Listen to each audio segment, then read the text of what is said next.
pessoal, como estão? Como estão passando nessa infinitena, né? Espero que estejam todos bem, estamos com saudades.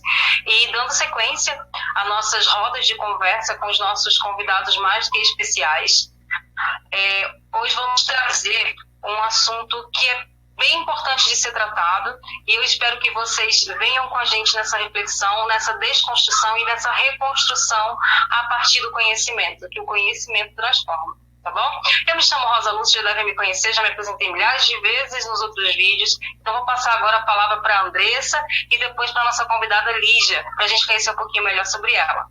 Andressa? Oi, pessoal, tudo bem? Oi, Lígia, oi, Rosa. Estamos aí em mais um vídeo aí com vocês. Hoje é um tema que eu acho que vai ser bem legal da gente entender, né? Porque poucas pessoas conhecem e tudo mais. E para tirar nossas dúvidas e tudo mais.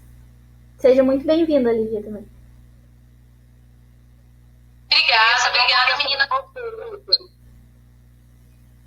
Bom, vou me apresentar então. Primeiro eu quero agradecer pelo convite, por poder estar falando de volta. É sempre muito importante a gente estar falando da Umbanda, ou quem é do Candomblé está falando do Candomblé, porque são religiões que sofrem muito preconceito, e boa parte desse preconceito vem do desconhecimento. A gente nunca tem espaço para falar, a gente nunca é convidado para falar, então as pessoas acabam ficando só com o conhecimento popular, que é muito preconceituoso em relação a gente.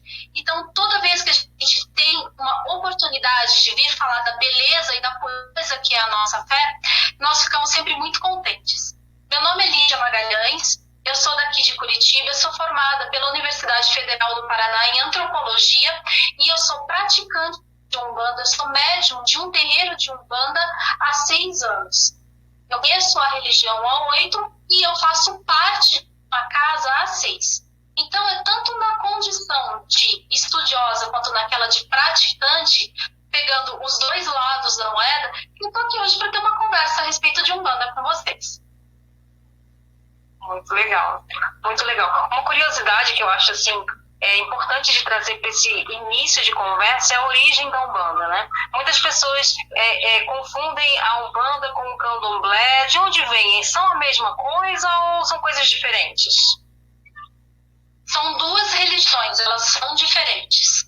Elas têm semelhanças porque ambas têm a matriz africana. Ambas são trazidas pelos povos que foram escravizados na África, que tinham a sua fé, os seus cultos, as suas religiões, trouxeram para cá e de alguma forma isso sobreviveu. No Brasil nós temos várias religiões e cultos e seitas que são a sobrevivência dos ancestrais que foram escravizados. A Umbanda é uma delas. A Umbanda é a única religião brasileira, porque o Candomblé ele é uma forma de cultos que existem na África e que, obviamente, pelo tempo, pelo contato cultural, foram modificados e existem aqui no Brasil. A Umbanda não tem semelhança. Ela tem a origem, a matriz africana, mas ela é uma religião brasileira. Sim, foi trazida pelos povos escravizados. Ela surge, a história oficial do surgimento dela no Rio de Janeiro. E sim, a grande força para ela se tornar nacionalmente conhecida vem do Rio de Janeiro. Mas foi trazido pelas mães pretas da Bahia logo depois da abolição da escravidão. Porque teve uma grande onda migratória de negros da Bahia para o Rio de Janeiro. E eles trouxeram os atabaques, trouxeram os cultos. Isso não existia no Rio na época que eles chegaram.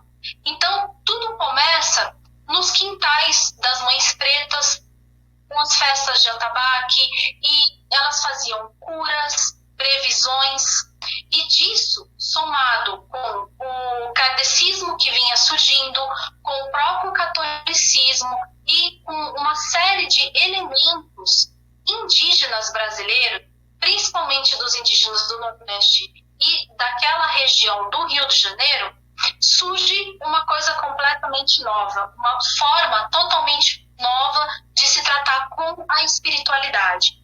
Todo mundo acha que o Candomblé, a Umbanda é uma versão light do Candomblé. Mas, por exemplo, na Umbanda nós trabalhamos trabalhamos com incorporação de entidades. O médium incorpora preto velho, caboclo, exu, pombogira, malandro, marinheiro, várias entidades que se apresentam para a gente. Isso não existe no candomblé. Então, são duas religiões diferentes. Eu não pratico candomblé, nunca estudei muito, eu sei falar da Umbanda, porque é onde eu estou. E como eu falei, essa origem, 15 de novembro de 1908, um médium chamado Zélio Fernandino, na cidade do Rio de Janeiro, recebeu a incorporação do caboclo Sete Encruzilhadas e anunciou a Umbanda para o mundo. Essa é a história oficial e esse é o momento da Umbanda de fato se tornar nacionalmente conhecida, chegar e dizer, aqui eu cheguei. Mas a gente sabe que existem registros de práticas muito semelhantes à Umbanda em momentos anteriores. O registro mais famoso é de uma negra em Sabará, chamada Luísa Pinta. Ela foi inclusive pega pela Inquisição aqui no Brasil, um dos poucos casos de pessoas pegas pela Inquisição no Brasil. Ela, tudo descrito no processo, existe todo o processo do Santo Ofício contra ela, com testemunhos de pessoas que se consultavam com ela. Ela se investia e ficava diferente. Então tinha momentos em que ela parecia uma velha, tinha momentos em que ela punha uma cartola e fumava um charuto, tinha momentos dela pôr uma saia e dar risada, que são elementos da Umbanda. Então, ela ali já estava praticando alguma coisa. E aqui em Curitiba tem um outro registro também de um homem chamado Manuel Preto, que praticava cura e previsão, e também foi pego por feitiçaria pelo Santo Ofício. Então, já existiam formas, manifestações disso que um dia viria a ser a Umbanda. É óbvio que uma força de espiritualidade não nasce assim do nada, não existe e de repente passa a existir. Ela vem se construindo, ela vem buscando espaços onde ela possa ser aceita. E para ela, de fato, ser aceita e poder estar aqui nesse mundo existindo, realizando todo o trabalho de evolução que ela vem trazer, toda a pureza, toda a beleza que ela vem trazer, para que tantos indivíduos como o coletivo e o mundo possa estar evoluindo, ela precisou do canal de um homem branco, de classe média, na cidade mais importante do país, para ser aceita, para não ser sempre tratado como alguma coisa que a Santa Inquisição tinha que pegar, aprender e punir da forma como fazia. Então, nisso, essa é a importância do Zélio, a gente sabe, a gente vive num país extremamente racista, que até hoje é extremamente racista, e a gente não cansa de ver. Agora, a gente acabou de ver, teve eleição, uma vereadora que acabou de ser eleita em Joinville, no dia seguinte estava recebendo uma série de ataques racistas, dizendo que era bem fácil, era só matá-la e o suplente branco entraria no lugar dela. Imagina então o que era há 110 anos atrás, ou até antes disso. Sim, a repressão era muito grande. Quando você vai ler todo o histórico, quando você pega as notícias, as primeiras notícias de jornal aqui de Curitiba, falando das práticas de Umbanda e Candomblé, que são da década de 20 do século 20, você percebe o ódio que se tinha aquilo. Era tido como barbárie, como um desvio, um cancro social, algo que tinha que ser extirpado porque podia pôr a perder a sociedade como um todo. A gente ainda é visto dessa forma. A gente tem que esconder a fé e uma série de coisas. Mas então, o Zélio foi muito importante porque ele era de uma família benquista, um homem branco que ocupava uma boa posição social. E pela posição dele, por ele ser estudado e uma série de coisas, ele conseguiu dar uma legitimidade para essa crença nova que, se ficasse sempre no mundo negro e pobre, não conseguiria. E a Umbanda precisava ter voz. Porque as religiões, quando elas surgem, elas têm o papel de ajudar os indivíduos, mas elas têm propósitos muito maiores. A espiritualidade sempre tem propósitos muito maiores. E para esse propósito poder ser colocado em prática, precisava de um homem branco dando legitimidade. E isso não é nada muito diferente do que a gente tem no mundo até hoje. Mas essa história aceita da Umbanda, ela é trazida pelos povos africanos escravizados, ela sofre a influência do kardecismo, do catolicismo, das crenças indigenistas que tinham no Brasil também, e ela se estabelece como legítimo e que vai ter uma propagação grande no país a partir da incorporação que o Zélio Fernandino faz em 1908 do Caboclo Sete Encruzilhadas. Lígia, é interessante pensar, né, que nem a gente vendo toda essa história da concepção, né, da religião Umbanda. Acho que é legal a gente frisar que ela já existia, só não tinha tipo um nome propriamente, né, aquela coisa definida, né, mas ela sempre teve ali dividindo espaço, digamos assim, né, com outras religiões, só não era definida. E interessante falar que, igual você comentou, né, do Zélio principalmente, que é uma religião que sofre preconceito justamente só porque a base, né, dos praticantes, digamos, lá antigamente, na história, eram de escravos e de negros. Porque a gente vê outras religiões aí que são praticadas por pessoas brancas, enfim, não tem tanto preconceito como a Umbanda, o Candomblé, a Quimbanda, né, que são essas religiões de matriz africana, né?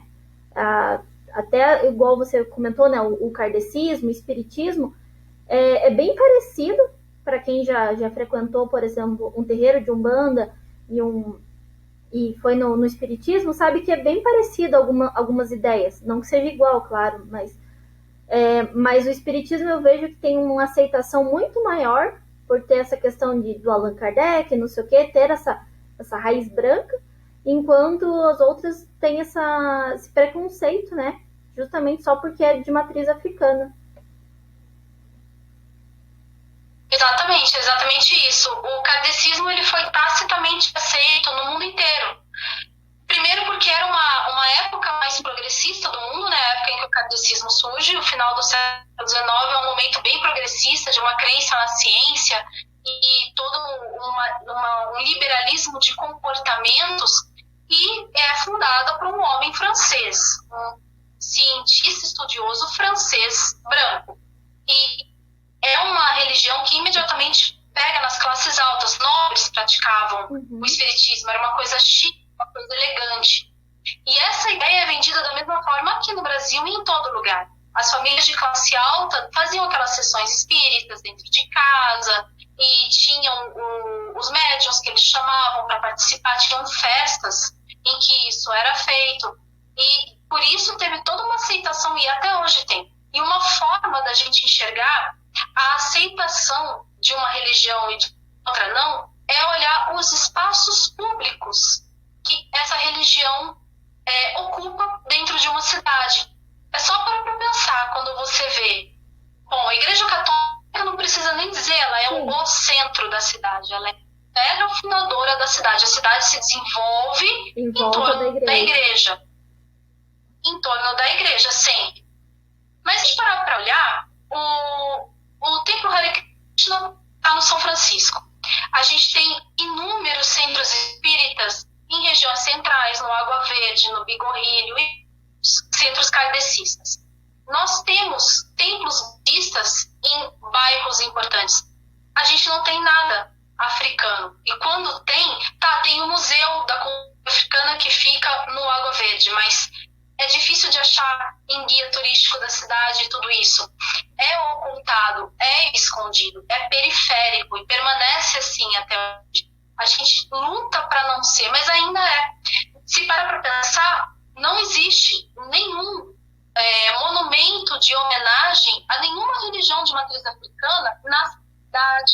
Você não vai achar isso, por exemplo, no Largo da Ordem, tá? Onde se sabe, tinha feira de escravos, se batia em escravo. Então, por que não ter estátuas de preto velho? Qualquer coisa assim que remeta à liberdade. A gente não tem isso. Nós ainda ocupamos só os espaços periféricos do espaço público. E isso mostra exatamente o quanto nós não somos aceitos. E isso em comparação a outras religiões, mesmo religiões não brancas, como o hinduísmo, o budismo, que não são religiões brancas, mas são muito mais aceitas do que qualquer uma de origem. É que nem você comentou ali no Largo da Ordem, tem até aquele templo marroquino, acho que é, né? Se não me engano, do islamismo, eu não sei direito. Tem do islamismo. Do islamismo. E Sim, é considerado um ponto turístico, né? A galera vai na feirinha do Largo, vai lá e né, às vezes põe lá o véu, enfim, tira foto, enquanto, como você falou, na relação de religiões de matriz africana não tem nada parecido mesmo, né? Não tem. Tô travando aqui, eu não sei se vocês estão falando. Pode falar, desculpa se eu estiver interrompendo. Uma pergunta que eu queria fazer para a Lídia, que eu queria justamente a gente centralizar assim, uma parte da nossa conversa na desconstrução da ideia de demonização de quem pratica Umbanda, de desumanização dessas pessoas, de dizer que elas fazem o mal porque fazem macumba, tudo macumbeiro. A gente sabe o que nas minhas pesquisas eu achei o que é o termo, né, macumba, que não tem nada a ver com o que as pessoas trazem, mas eu queria que você trouxesse assim, os valores da Umbanda. Como são os valores da Umbanda? Para que as pessoas possam conhecer e desmistificar aquela ideia, né, preconizado de que a Umbanda é demoníaca, né, enfim, aquela coisa toda que a gente sabe muito bem por que existe, né, por que foi estruturada na sociedade. Você pode falar um pouquinho pra gente sobre os valores? Claro. Bom, um dos principais valores da Umbanda é a caridade. A gente entende caridade de duas formas. Primeiro, a ideia de que a gente não cobra por absolutamente nada do que a gente faz. Tudo que a gente faz é entrega. Tanto que existe essa discussão, claro, a gente sabe que existem terreiros que precisam cobrar por serviço, porque é a única forma que eles têm de sobreviver. Porque nem todo terreiro é feito por pessoas que têm condição de dispor de dinheiro para pagar as contas daquele terreiro. A gente sabe disso, e isso é outra coisa. Mas aquelas cobranças, pague tanto, eu trago o teu amor de volta, ou eu arrumo o teu emprego, isso não é Umbanda. Isso é uma outra coisa, isso é só magia. Existe magia. Magia é uma coisa que existe, ela é um fato. Quando você vai na igreja católica e acende uma vela para um santo, você está praticando magia. De outra forma, a gente pratica da nossa forma. Então, nós temos a ideia da caridade, primeiro, porque não se cobra por serviços, e segundo, porque a ideia da entrega. Que entrega? A gente está aqui para ajudar. É simples assim, vem uma pessoa e ela precisa de ajuda. Geralmente, uma pessoa que procura um terreiro de Umbanda, ela está no pior momento da vida dela, ela está desesperada. E a nossa caridade é sem julgamento, sem pensar em qualquer coisa, e entregar de uma forma plena para que a espiritualidade possa ajudar aquela pessoa. Então, Umbanda é caridade. Nós também realizamos ações de caridade para levar alimento, para levar mantimento, para levar produto de higiene. Sempre tem isso. Porque a ideia é que se você é um umbandista, você está aqui para ajudar. Para se ajudar e ajudar o próximo. Porque como nós temos elementos do cristianismo também, sim, amar ao próximo como a ti mesmo. Então a primeira pessoa que você precisa sempre estar sendo caridosa e amando é você mesmo, para poder estender isso de forma legítima para o resto do mundo. E esse é o trabalho do umbandista. A gente sempre fala que não é um umbandista só lá, que a nossa cerimônia chama gira. Não é falar na gira que você é um umbandista, é o tempo todo.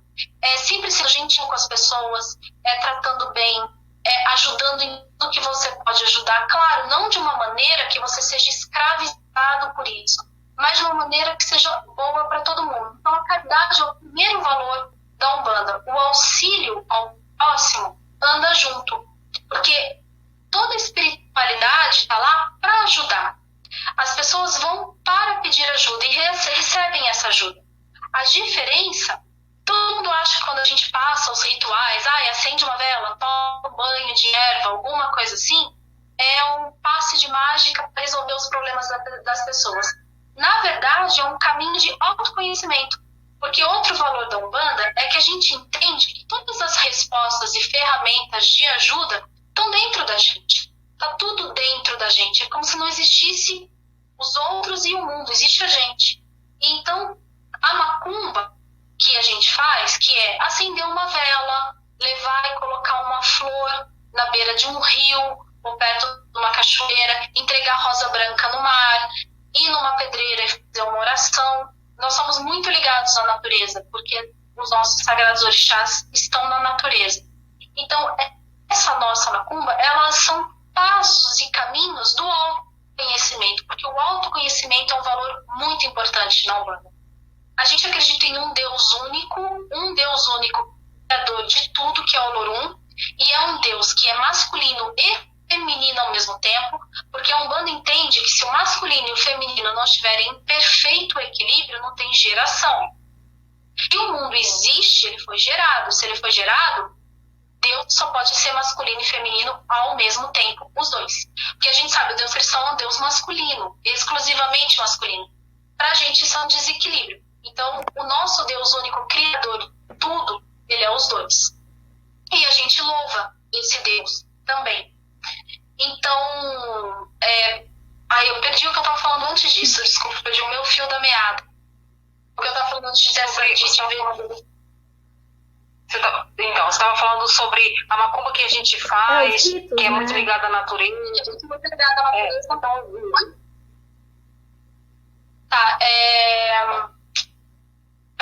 Nossa, eu me perdi completamente agora. Bom, a gente está falando dos valores da Umbanda. Então, a caridade, ajuda, autoconhecimento, sempre muito importante para a gente. Nós temos uma relação muito íntima com a natureza por causa dos orixás. O conhecimento popular fala que orixás são deuses, como se a gente fosse politeísta. Não é verdade. Tem um único Deus. Orixás são forças da natureza. É quase como esse Deus teve que manifestar a vontade dele no mundo para criar as coisas. E essa vontade dele são os orixás. E assim formam-se as coisas naturais e formam a energia que precisa para a gente viver. Outra coisa que é muito importante na Umbanda são as entidades. E uma das entidades que mais causa preconceito é o Exu, que tem uma associação muito forte com o demônio. E não é verdade. O Exu é só uma energia que está tão próxima do ser humano que entende a dor do ser humano. E o Exu, de fato, entende a dor de perder um emprego, que pra gente é uma coisa monstruosa, é uma coisa que, meu Deus do céu, é quase como me dá o direito de eu me destruir por dentro porque eu perdi um emprego. Para a espiritualidade, não é bem assim, porque eles estão num grau de evolução muito alto para entender. O Exu entende o quanto isso dói pra gente. E ele chega perto e pode ajudar. Exu é luz. Claro, existem pessoas que lidam com magia negra, existe magia negra no mundo. Existem pessoas que trabalham com magia negra que dão o mesmo nome de entidade, mas não é. A gente trabalha direto com eles e tudo que eles fazem é ser um ombro amigo, aquele ombro que vai entender o que você está passando por, seja o que for, vai te apoiar, vai te ajudar e vai te levar no caminho do autoconhecimento para você sofrer menos. Porque a ideia da Umbanda é que o que vai te fazer bem não é arrumar um emprego, mas é perceber dentro de você a dimensão real da importância que aquilo tem para você sofrer menos, para as suas reações, ações e reações te causarem menos sofrimento. Então, a Umbanda é uma grande libertação. Quando a gente entra no caminho da Umbanda, a gente começa a perceber a quantidade de coisas que a gente acredita que são importantes ou que têm valor e que, na verdade, não estão sendo nada além de âncoras amarrando a gente a sofrimentos muito grandes. E conforme você vai indo, vai conversando com as entidades, você vai se desprendendo disso tudo e conseguindo ter uma vida muito mais leve. Não é que você não se afeta, não é um umbandista nunca fica doente, um umbandista nunca passa por problemas. Não, a gente passa, a gente é médium e a gente passa por absolutamente tudo. É só que a gente passa a encarar a vida e as coisas de uma determinada forma que a gente sofre menos. E isso é um valor da Umbanda. Isso é uma das principais forças que a Umbanda tem na vida dos indivíduos que vão lá. A gente está passando pela mesma pandemia que todo mundo. Tem gente perdendo emprego, tem gente que perdeu gente da família durante a pandemia. Está todo mundo com medo, todo mundo ficado dentro de casa, todo mundo vivendo em condições piores do que estava um tempo atrás. Materialmente, psicologicamente, emocionalmente. Mas a gente tem uma série de ferramentas de autoconhecimento para entender as coisas de uma outra forma. E isso é muito libertador. E esse é o trabalho da Umbanda. a nossa caridade, a nossa prestação de auxílio, as entidades, os orixás, toda a magia do que a gente faz é para isso. A gente a Umbanda acredita na reencarnação, na eternidade da alma e na reencarnação. A vivência aqui nesse planeta é uma vivência de aprendizado para a gente. Por isso ela não é feita para ser fácil. Ela é feita para ter obstáculos, dificuldades, porque a gente só aprende com as lições difíceis. Se você passar o resto da vida ensinando só a tabuada do 2 para uma pessoa, ela nunca vai aprender matemática. Ela precisa chegar numa hora em que ela vai estar tendo matriz. E é a mesma coisa, é a vida. A nossa vida é a mesma coisa. Então a Umbanda, o que ela faz? Ela te ensina uma forma de passar por tudo isso com menos sofrimento. Porque a gente sofre muito por causa das coisas que a gente aprende com o mundo. Os valores de mundo que são passados pra gente. Ela vem para destruir através da caridade, através da luz, através do amor e da fé. Ela vem para desconstruir tudo isso e entregar uma pessoa que vai, pelo menos, tentar encarar, agir, reagir, pensar e sentir com mais leveza. É isso que a gente acende vela, é para isso que a gente faz trabalho, é para isso que a gente deixa a flor no mar, a frutinha embaixo da árvore, o copinho d'água no cemitério. É para isso que a gente faz essas coisas. É para buscar essa forma de ver a vida, de ver o mundo. Acho que a Lígia travou. Travou para mim também um pouquinho. Voltou. Verdadeira. Lígia, acho interessante, né, a gente falar assim, o seguinte, né? Eu frequento, né, não regularmente, né, Umbanda, mas vou. O meu namorado, ele é da Umbanda, né? E acho que muitos dos preconceitos que acontecem é que as pessoas não entendem, né, o que acontece lá dentro. Tem esse preconceito já de que é uma religião, como a Rosa falou, endemonizada, enfim, e não sabe os rituais, que nem você falou, assim, tem muita gente que acha ruim, por exemplo, as entregas que a Umbanda faz, né? Tem que ir lá levar uma florzinha no mar, uma cesta de frutas na floresta, enfim. Eu acho legal a gente falar que tudo isso é simbólico, né? Assim como em outras religiões, tem os símbolos, tem as ideias ali, né? Na Umbanda também tem, por exemplo, no catolicismo, muito comum acender vela, né, lá na igreja, tem a questão do símbolo da hóstia, do vinho, as roupas que usam, né, os hinos, as rezas, e é interessante falar que na Umbanda também tem isso, que todas essas coisas, né, tudo isso tem um significado, e que não é simplesmente, que nem tem muita gente que às vezes eu escuto falando assim, tá sujando o mar, ou tá isso, ou tá aquilo, porque que é necessário fazer nesses lugares, né? Nem sempre se restringe só ao terreiro, né? Tem que se ampliar, como você falou, na questão da natureza e tudo mais, né? Você podia falar, por exemplo, um pouquinho desses significados, essas coisas, pra galera, tipo, entender, né? Sim, claro. Tudo tem um significado na Umbanda, tudo tem um propósito. Nada do que a gente faz é por fazer. Os significados, claro, existem aqueles significados absolutos, acender uma vela é acender uma vela, mas vai muito do que cada um precisa naquele momento. A relação com a natureza, qual é o significado? Por que a gente vai e faz essa oferta na natureza? Porque os orixás estão na natureza. Para a gente, uma floresta é Oxóssi. Então, se eu preciso da energia desse orixá, que conhecimento, mas ele está ligado também à vida adulta, à pujança da vida adulta, porque ele é um caçador. Então, a ideia da caça na Umbanda é a ideia de que você, na vida adulta, vai conquistar o que você precisa. Então, o seu trabalho, todo esse trabalho que a gente emprega na vida adulta e não é que você vai fazer uma oferta para o Oxóssi e vai comprar uma casa, porque a gente não trabalha dessa forma maniqueísta do entrega de um lado e recebe do outro. Mas você vai lá e você vai conseguir dentro de você acalmar o que precisa, movimentar o que precisa para você conquistar aquilo que você quer. E precisa ser na natureza porque é onde está a energia pura. Então é uma forma da gente se abastecer daquilo que está em falta, daquilo que está em desequilíbrio dentro da gente. Então, se eu estou numa fase que eu estou muito irritada, eu estou muito nervosa, eu estou brigando com todo mundo, eu vou tomar um banho de rio, um banho de cachoeira, porque no rio e na cachoeira vai estar a energia da doçura, da calma que eu preciso, que está em desequilíbrio em mim. Eu estou numa fase que eu estou muito parada, não consigo levantar. Eu vou numa estrada, num caminho que eu não vejo ao fim, para buscar a energia de Ogum, que é quem vai estar no caminho, e uma energia de força, de guerreiro, de pujança.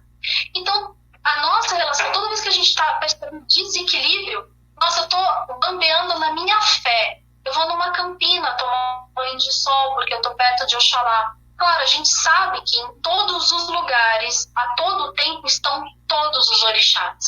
A gente sabe disso. Mas existem aqueles lugares que são representativos da energia pura deles. Tem o Oxalá. O Oxalá está na campina e no sol. Ele é a fé. Então, se eu estou necessitando de fé, eu vou até lá. Eu deixo uma coisa para ele, deixo uma canjica branca. Um bandista não usa plástico, não usa nada, nenhum material que vai ficar lá como lixo. Porque se você deixa uma maçã embaixo de uma árvore, você está simplesmente seguindo um princípio que é natural, que na natureza nada se cria, nada se perde, tudo se transforma. Aquela maçã vai se decompor, vai voltar a ser tudo aquilo que a terra precisa e vai virar adubo para aquela árvore, para aquele sistema como um todo. E a gente sempre trabalha com coisas naturais. Então a gente vai levar uma flor, uma fruta, a gente vai estar entregando natureza para a natureza. Então não é sujeira. A ideia de sujeira vem muito mais pelo preconceito que tem, de saber que aquilo é um trabalho de Umbanda do que qualquer outra coisa. Ah, mas eu cheguei num lugar e tinha copos de plástico. Bom, indivíduos fazem bobagem. Nem todos os indivíduos encaram a natureza da mesma forma. No terreiro que eu faço parte, a gente não usa nada que possa sujar a natureza. Inclusive, a gente usa o mínimo possível de elementos e materiais. E tudo que se usa para fazer um trabalho, seja vela, seja fruta, seja perfume, seja bebida, seja o que for, é um material. Ele é um símbolo de alguma coisa. Ele é muito mais para o humano acreditar que aquilo está sendo feito do que para a espiritualidade em si. Espíritos, energias e forças que transcendem a existência da humanidade, de qualquer coisa que a gente faça, não precisam de fato daquilo. A gente precisa. Quando eu coloco a minha velhinha laranjada ali perto do pezinho de bambu, eu me sinto mais fortemente ligada àquela energia. Se a humanidade fosse mais desprendida do materialismo, a humana não precisaria de absolutamente nada. Não precisaria de bebida, de cigarro, de nada. Tudo isso vem porque nós, os seres humanos, somos muito presos ao materialismo. Uma outra coisa que causa muita polêmica é o consumo de bebida e fumo dentro dos terreiros. Tem entidades que bebem, fumam charuto, cigarro, etc. Tem as razões de ser. Todo o material é usado pelo símbolo que carrega. E geralmente está ligado aos quatro grandes elementos: água, fogo, terra e ar. Então, a bebida pode estar representando a água, o fumo geralmente representa o ar, a vela representa o fogo, nós temos representantes de terra também.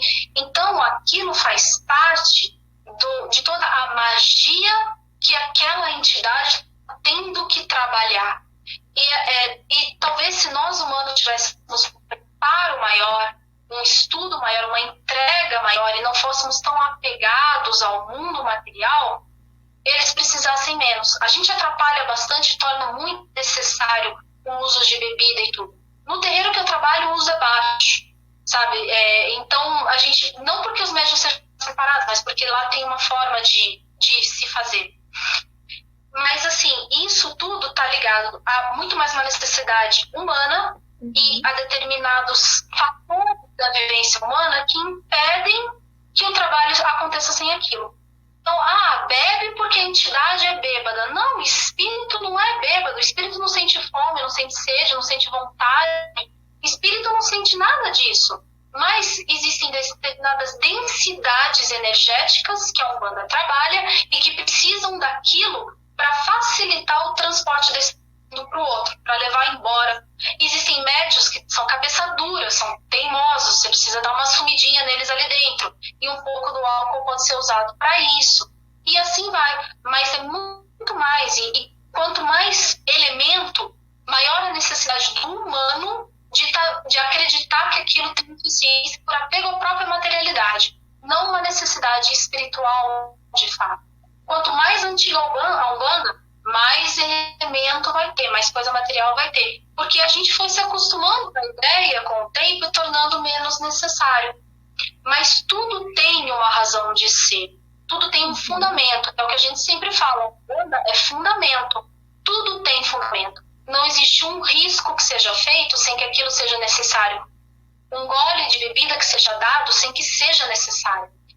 Para explicar a necessidade, aí eu preciso de horas falando de magia e energia energética e transporte, uma série de coisas. E aí eu acho que fica muito técnico, chato, pesado, complexo, mas a bebida, o fumo, a vela, a pemba, a capa, o chapéu, a saia, tudo isso é uma necessidade muito maior do ser humano para acreditar que aquilo é legítimo e entregar para a própria do que uma necessidade da espiritualidade de provar qualquer coisa para a gente. É daí que vem. Muito legal, muito legal. É bem importante, né, frisar essas questões, assim, onde você diz que é muito mais pela gente esse aspecto material, por nós humanos esse aspecto material, do que necessariamente pela a espiritualidade, porque reforça aquilo de que a fé é a fé quem move, né? A fé, a segurança de que vai ser realizado quem vai realizar, né? Eu tenho uma perguntinha para você.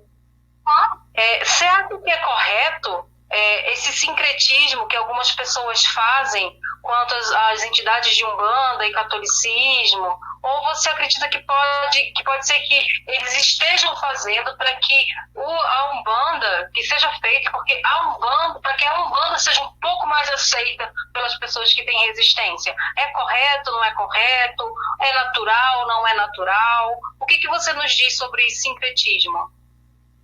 Olha, o sincretismo foi uma forma de sobrevivência das crenças africanas aqui no Brasil. Eles usavam os santos católicos, os escravos dentro dos espaços que eles tinham, eles usavam os santos católicos para mostrar para os senhores e para as senhoras que estavam fazendo uma louvação católica, mas, na verdade, estavam louvando as próprias energias ancestrais.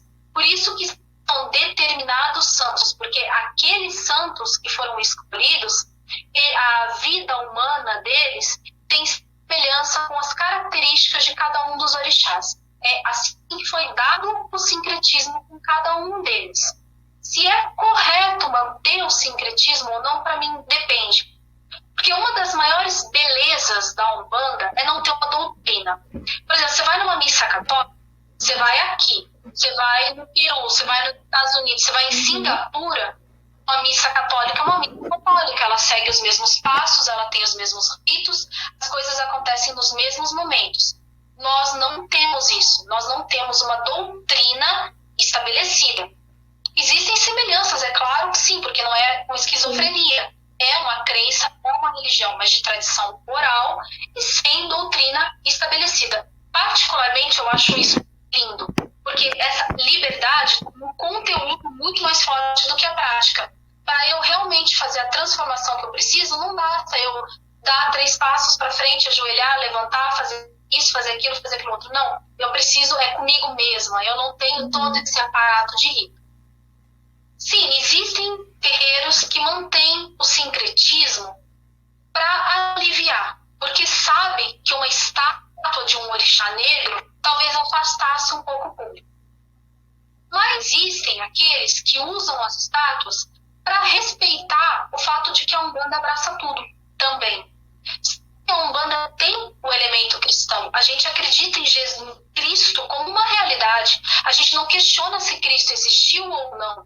A gente sabe que ele existiu. A gente parte desse pressuposto. E ele é uma energia muito importante nesse mundo, que veio trazer uma lição muito bonita. Pena que não foi aprendida, mas é uma lição muito bonita e ele é uma corrente energética importante para o que tem de bom nesse mundo. E por mais que a gente tenha sido perseguido pelo catolicismo, os negros escravizados e os negros que não foram escravizados tiveram que brigar, porque bulas e bulas papais determinando que nem alma eles tinham, por isso eles podiam ser vendidos como coisa. Mas a Umbanda, aqui, ela ensina a apaziguar, a perdoar, e isso é um elemento de fé. Existem pessoas que de fato têm fé em Nossa Senhora dos Navegantes. E por que não abraçar, se aquilo é positivo para algumas pessoas? Existem os dois. Existem aqueles que usam para amenizar, para embranquecer e com isso amenizar, mas existem aqueles que colocam porque também são símbolos de fé. Sim, uma estátua de Jesus Cristo é um símbolo de fé, e é uma fé bonita, uma entrega bonita que as pessoas têm. E esse símbolo pode mobilizar uma coisa muito bonita dentro daquela pessoa, uma abertura que ela vai se permitir para transformar e se libertar de sofrimentos que de outra forma ela não faria. Então isso é válido também. Eu acho, como tudo na Umbanda, a gente tem os dois. Você pode encarar as duas formas. A gente poderia só colocar orixás negros? Poderia. Mas até que ponto isso traria uma legitimidade maior para a gente? Ou até que ponto diminui a nossa legitimidade se o que a gente está querendo é trabalhar as pessoas através da fé? E elas têm fé naquele santo. E aí elas vão aprender, elas vão se abrir, elas vão abrir o coração para aquilo. Porque lembra uma fé que ela tem, um poder que ela já tem dentro dela. É um despertar de um autoconhecimento que ela já tem, já é dela. E isso pode ser trazido por aquele estado. Então, para o trabalho que a gente realiza, que é um trabalho de transformação, de evolução, de libertação, pode ser positivo também. Então não tem um certo ou um errado. O sincretismo ele é uma realidade. Toda realidade é neutra.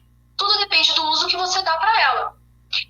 Aí você pode dar o uso simplesmente de ser uma maquiagem como um elemento de fé. Se você está dando uso de elemento de fé, é lindo. Então não tem por que não fazer também. Uhum. Lígia, eu queria aproveitar para perguntar, né?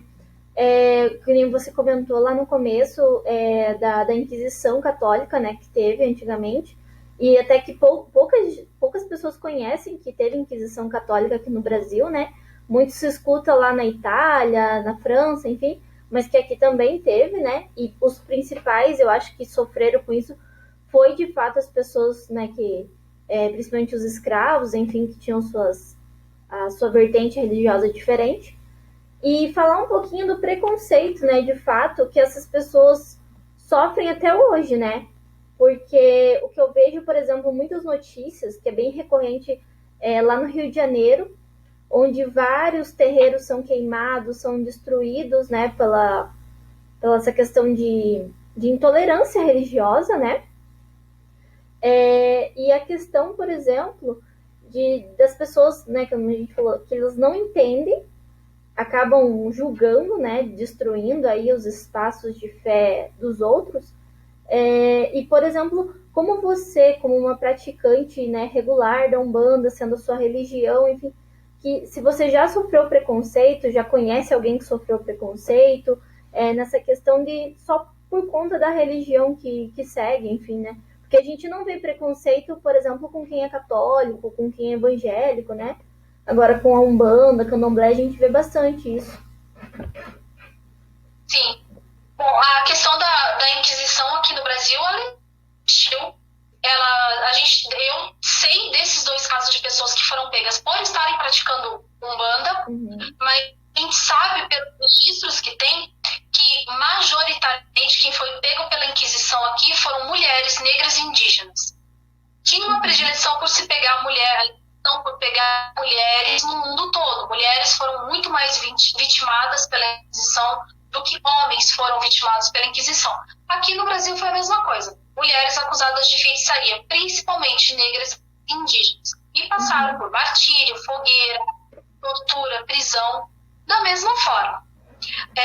A questão do que a gente vê do ataque aos terreiros, Aqui em Curitiba, a realidade de classe social de terreiro é um pouco diferente. A gente sabe, pelo pouco de pesquisa que tem, mas que em Curitiba pega classes sociais da classe média para cima. É um público mais branco e não tão pobre que frequenta Umbanda em Curitiba. Isso salva um pouco a gente aqui, sendo que nós já estamos sofrendo muito ataque. Ano passado tiveram 2 terreiros muito próximos do outro, um no Portão e um no Santo Quitério, foram incendiados. Esse ano teve um em São José dos Pinhais. E a parte mais complicada para a gente é que a gente fica sabendo muito pouco. Por exemplo, agora para as eleições, a gente foi atrás dos candidatos a prefeito de Curitiba para saber as propostas deles para a intolerância religiosa contra as religiões de matriz africana. De todos, só 3 responderam a gente. Os outros 13 se deram ao trabalho de responder. Mas eu fiz uma pesquisa e eu descobri que no site da prefeitura, você não acha, se você digitar matriz africana, não vem nenhum resultado, intolerância religiosa, não vem nenhum resultado, e a Umbanda vem um terreiro que é tido como ponto turístico e Candomblé é a mesma coisa. A gente entra como turismo, a gente não entra como religião, como alguma coisa para ser respeitada dessa forma. No Rio de Janeiro tem a questão, lá é muito mais violenta a repressão contra os terreiros, e lá os terreiros disputam público com determinadas igrejas que pegam as camadas mais pobres também. Sendo que os terreiros fazem graça, o que é cobrado em outras. E isso faz com que seja uma disputa muito mais feroz, muito mais agressiva. E dado que todo o governo da cidade e do estado lá é associado aos agressores, eles não têm quem defenda. Então é muito triste a situação. E não há uma união tão forte e poderosa.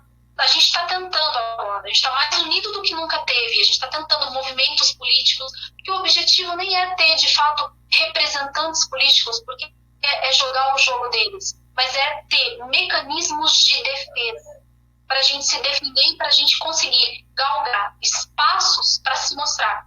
E através das pessoas nos conhecerem, diminuir o preconceito.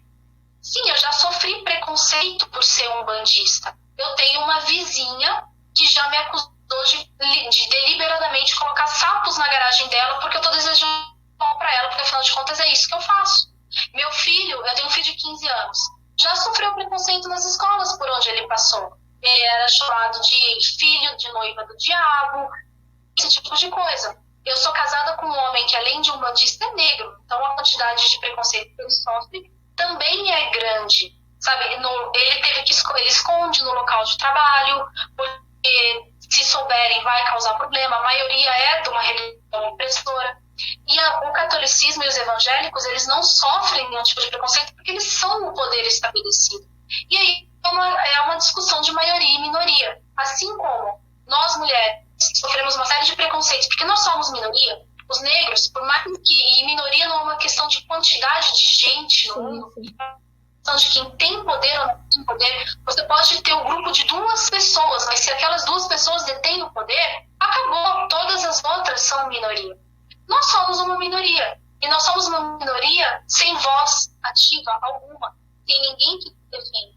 A gente tem pouquíssimos representantes, tem um vereador que faz um trabalho que é engajado e tenta levar uma discussão, mas nós não temos organizações, associações que estejam brigando, lutando e acaba caindo em fogueira de vaidade, tem uma série de problemas, então a gente não consegue exercer qualquer poder atualmente, por isso a gente sofre tanto preconceito. E sim, nos últimos 2 anos o preconceito aumentou demais contra a gente. Ataques, sabe, até o terreiro onde a gente está, esse ano tiveram 2 tentativas de entrar e fica em Santa Felicidade. E por 2 vezes tentaram entrar no nosso terreiro, tentaram vandalizar algumas coisas. E acontece, a gente ouve toda hora histórias, uma história aqui, uma história lá, não aparece no jornal, não vai parar na internet, fica ali só entre a gente, e aí com isso a gente não consegue se defender. E o preconceito tem o fato de ser origem africana e toda essa demonização, mas existe uma religião muito forte, muito crescente, principalmente crescendo na questão do poder político, que tem um objetivo, um projeto de poder político, e que coloca a gente como inimigo número um. Porque a gente conversa basicamente com o mesmo público.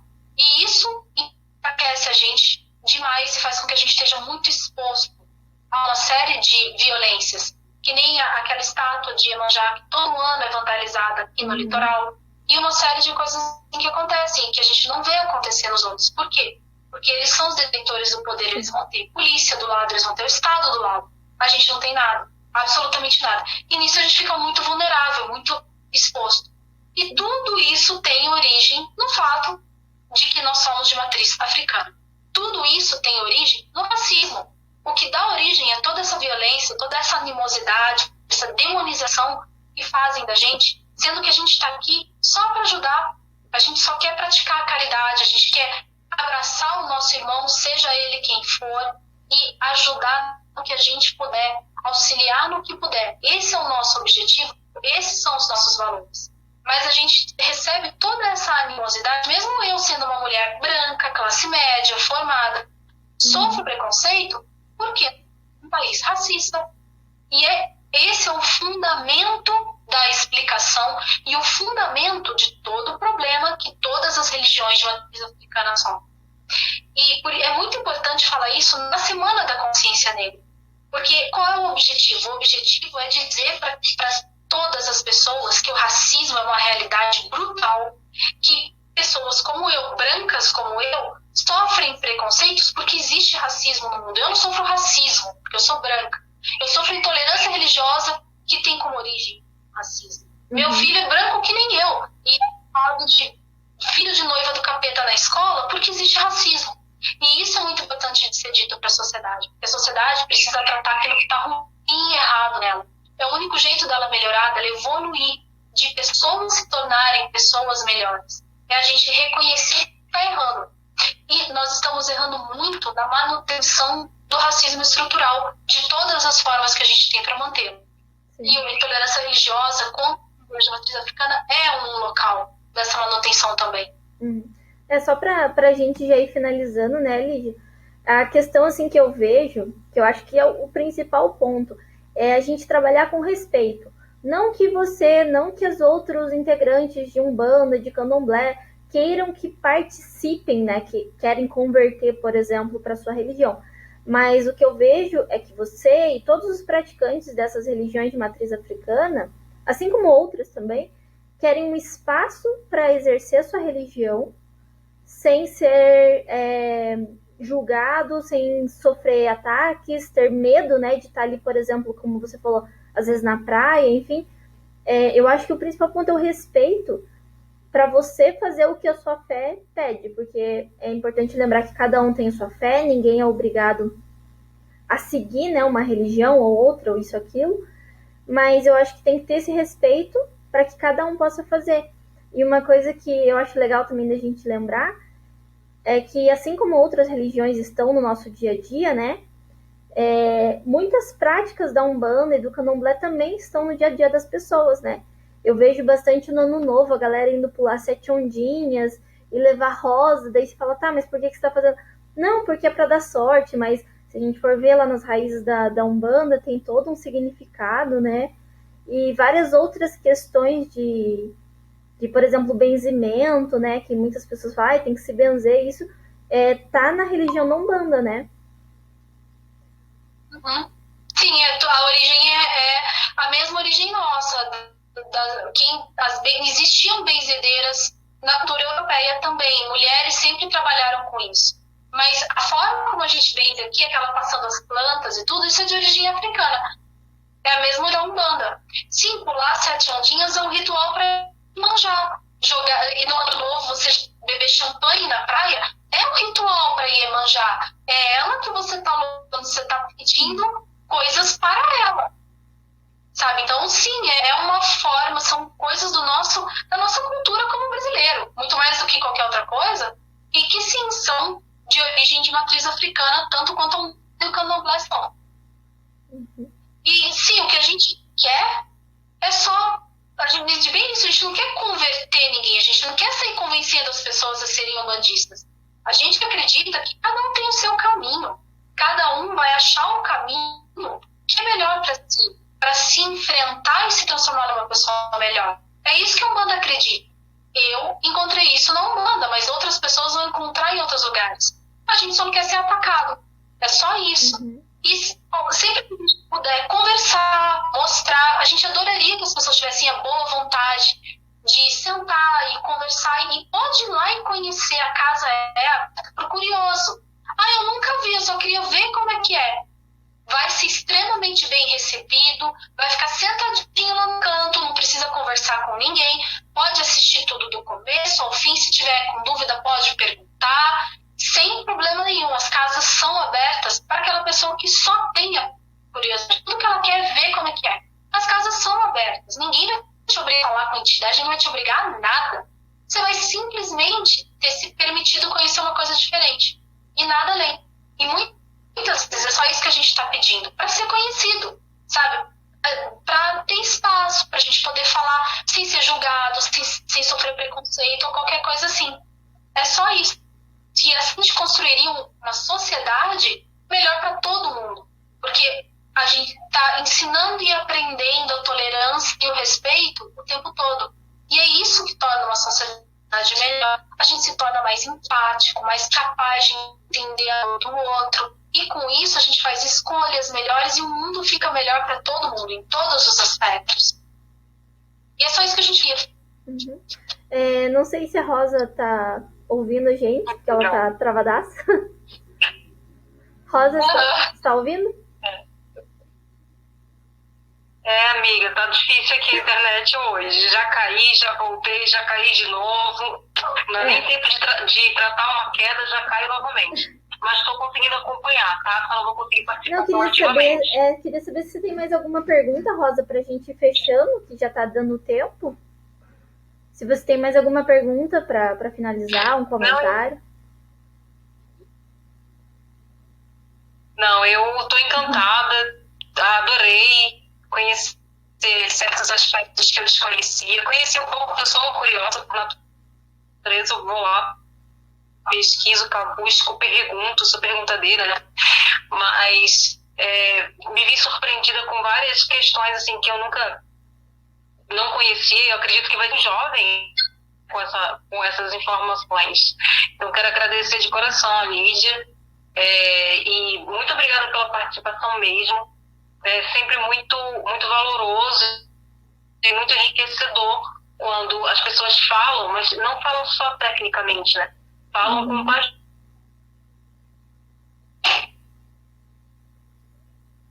A internet da Rosa tá morrendo hoje. Por mim, pelo nosso projeto e pelos jovens. Bom, acho que foi. Eu também queria te agradecer, né, por ter